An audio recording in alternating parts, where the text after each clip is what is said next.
नमस्कार दोस्तों, राधे राधे, जय श्री कृष्णा। आप सभी भक्तजनों का हार्दिक अभिनंदन करती हूँ अपने YouTube चैनल पर।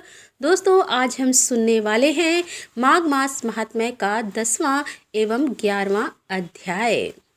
यमदूत बोले, बहुत से पाप करने वाला भी एक बार गंगा स्नान से शुद्ध हो जाता है। गंगा जल भगवान विष्णु के चरणोदक से भी अधिक पवित्र है। इसे शिव जी ने मस्तक पर धारण किया है। गंगा जल के समान कोई जल पवित्र नहीं है।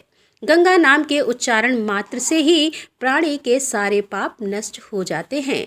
गंगा तबे दर्शनात् मुक्ति, अर्थात गंगा के दर्शन मात्र से मुक्ति मिलती है।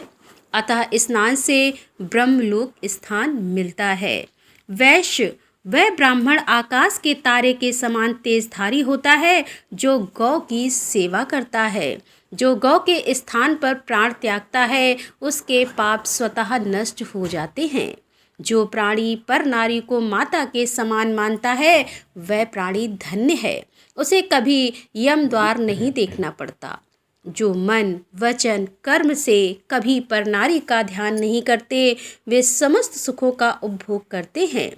पर स्त्री गमन करने वाला 21 बार नरक भोगता है। जो प्राणी द्रव्य को नहीं लेते वे देवलोक प्राप्त करते हैं। जो क्रोध करने की अवस्था में भी क्रोध नहीं करते वे दिव्य भोगते हैं। जो माता पिता का सत्कार करते हैं, गुरु का पूजन करते हैं और ब्रह्मलोक में स्थान पाते हैं। जो स्त्री सतीत्व की रक्षा करती है और पतिव्रता रहती है, संसार में श्रेष्ठ सुख भोगती है।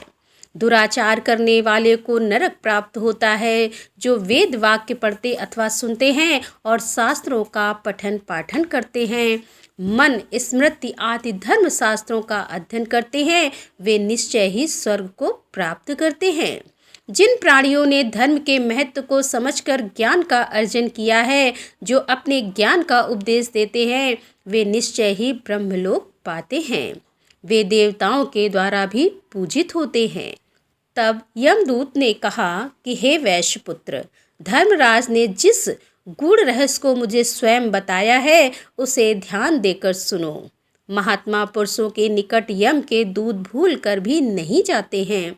जो विष्णु भगवान की आराधना करते हैं, यमदूत उनके पास जाने का साहस नहीं कर सकते। यमुना जी के भाई यम का आदेश है कि वे दूत वैष्णव के समीप जाने का साहस ना करें जो प्राणी किसी भी रीत से श्री हरि की आराधना करते हैं। वे यदि पापचार भी करते हों तो उनके पास यमदूत नहीं आते।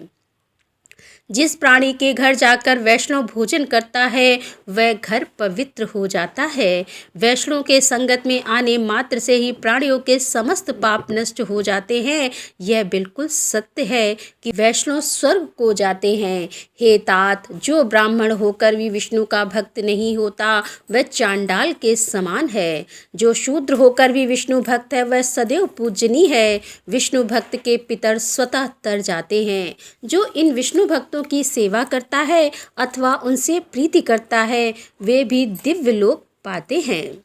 जो प्राणी मरते समय गोविंदाय नमो नमः मंत्र का जाप करते हुए प्राण त्यागता है उसे यमलोक के दर्शन नहीं होते।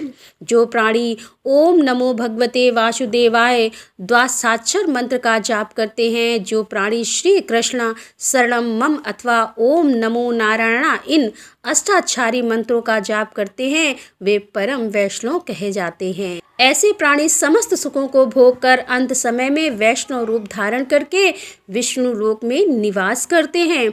तो बोलो विष्णु भगवान की जय।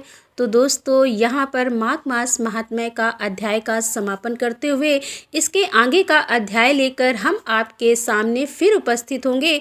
तब तक के लिए राधे राधे, जय श्री कृष्णा, हर हर महादेव, जय भोलेनाथ की।